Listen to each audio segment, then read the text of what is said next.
Hello everyone! This week we're going to be looking at nonfiction texts, which we also call informational texts.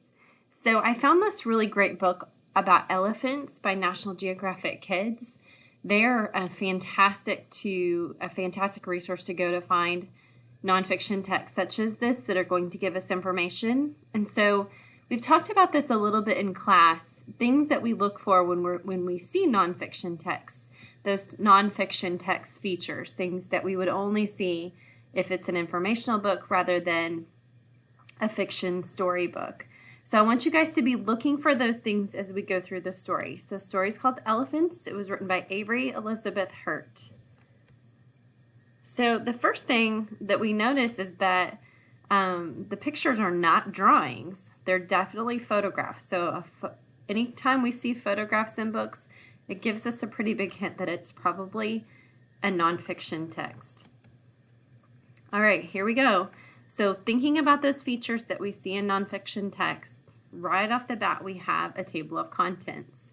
The table of contents is like the menu for the book. So it just lets you choose where you want to go to read about the topic you may want to. So you don't have to actually read it from cover to cover. You can flip directly to the part that you're interested in. So for example, if I just wanted to learn about body parts, I could turn right to page 26 and find out about the elephant's body parts. All right, on this page we see a couple different examples of nonfiction text features. Right here, all about elephants. This is our heading for the story. So, or not for the story, but for this particular page. So this is going to kind of be an overview of elephants. An elephant is the biggest animal that lives on land. An adult elephant is much bigger than a truck and can weigh up to 14,000 pounds. A baby elephant is bigger than an adult cheetah. It eats a lot and grows more every day. So again, photographs, we've got a closer up picture of a cheetah here. There are two kinds of elephants, African elephants and Asian elephants. Although they have the same body parts, there are some differences. They are not the same size. African elephants are bigger.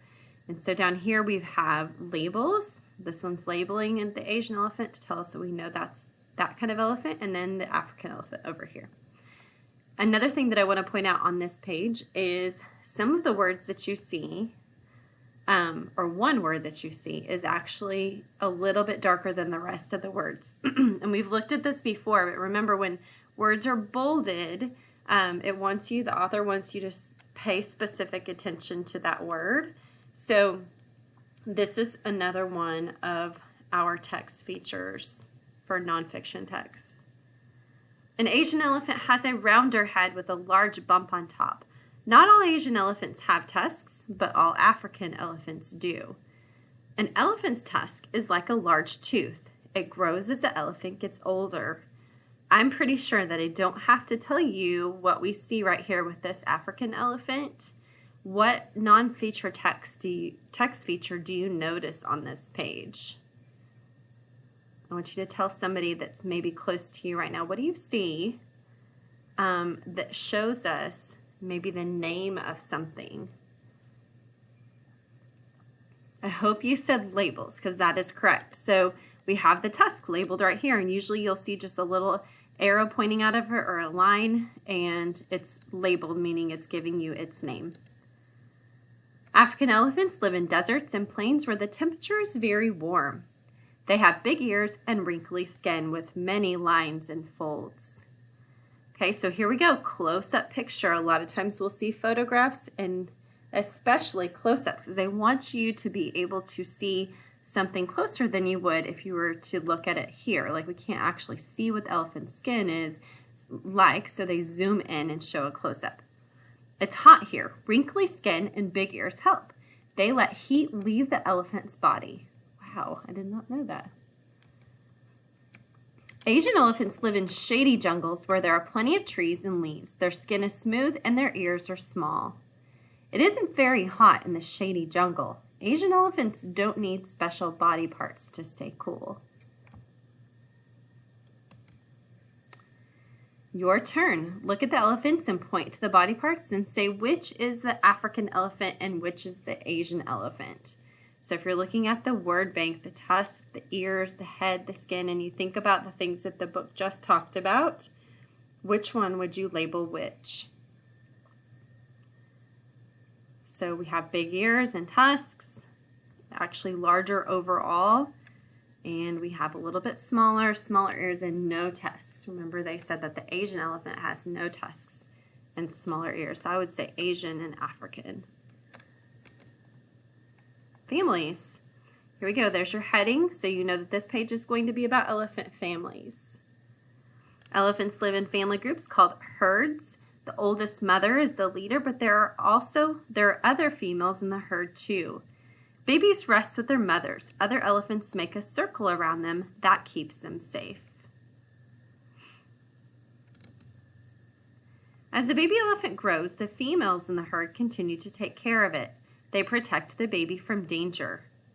A baby elephant can get stuck in mud. The female elephants pull the baby out. Here we go, just smaller pictures on the side. I like how they have some large pictures and some small pictures. A baby elephant is called a calf. It stays safe by holding on tightly to an older female's tail. The calf stays close to the herd so it doesn't get lost. The herd often travels in a line. A calf holds on to the tail in front. So they play a little game like follow the leader. When a male elephant gets older, he leaves the herd. Female calves stay with the herd. Some male elephants live alone. Some live with other males. Your turn. So here it just wants us to go in and fill in the missing words. So the leader of the herd is the oldest, mother or calf. Which one would be the correct word? And probably the leader is not going to be the calf because that's the baby, right? And then do female or male elephants sometimes live by themselves? Do older calf or female elephants help take care of the males or calves? So we're just thinking about which word would make the most sense there. Body parts. Elephants use their big ears like fans to cool off when it's hot. They wave their ears to create a breeze. They also wave their ears at insects. Then the insects fly away.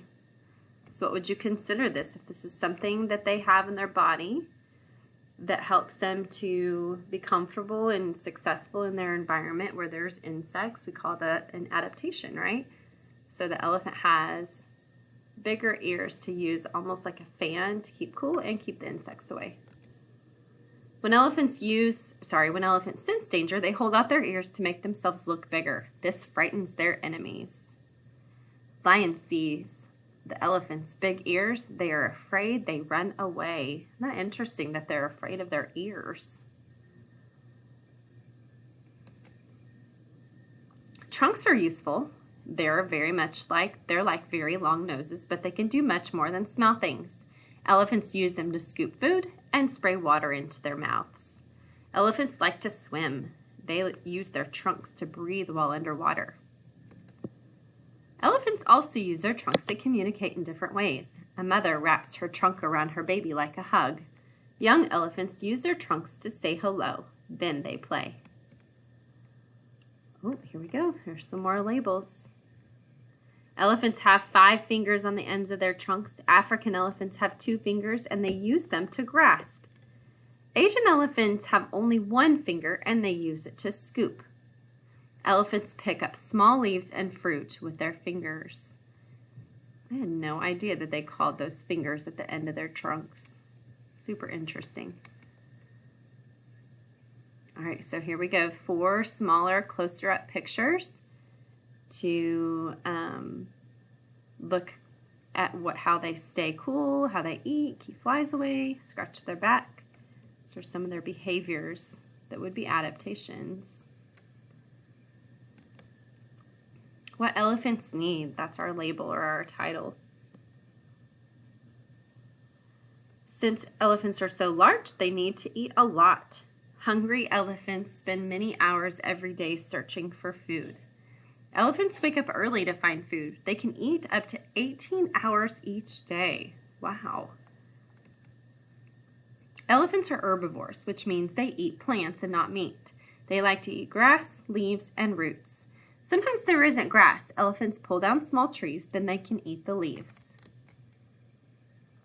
Elephants need to drink a lot of water too. Although the herd travels to find food, elephants remember where the water holes are.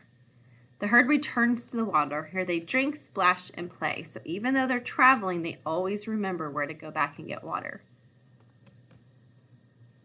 Your turn. Elephants eat plants, not meat. Do you eat meat or plants or both?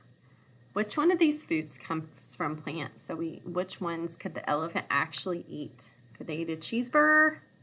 No. Or fish? Not from plants.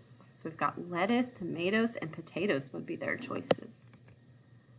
All right, here we go. This is another one of our nonfiction text features. This is a map.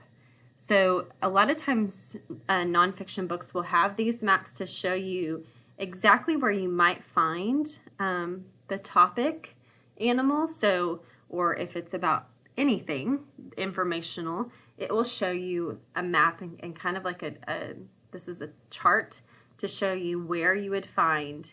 So we have the purple color. Anytime you see the purple color means that there's African elephants in that area. And then anytime you see the green, we see that there's Asian elephants in that area. So a lot of nonfiction texts will have this feature. There are approximately 470,000 African elephants in the wild, living in 37 countries south of the Sahara. There are about 50,000 Asian elephants living in 13 countries throughout Asia. The elephant population has been in decline, but many organizations are working hard to save them. Think about why you think their populations may be in decline. I want you to tell someone close to you an idea that you have that you think might be a reason why their population is declining. Something to talk about. All right, so as we went through the book, we just noticed different nonfiction featured text features, excuse me. So I want you guys, we're going to be practicing this week, looking at lots of different nonfiction texts and really searching for those nonfiction text features that we can see, such as labels and headings and maps and bolded words, glossaries. Remember, those are the key, the word key that we can find in the back of the book if we don't know what some of the words mean. Our table of contents, which is like the menu in the front. So those are just some of the things that we can find when we're looking at nonfiction texts. I hope you guys enjoyed this book about elephants, and I hope you have a great day. Bye.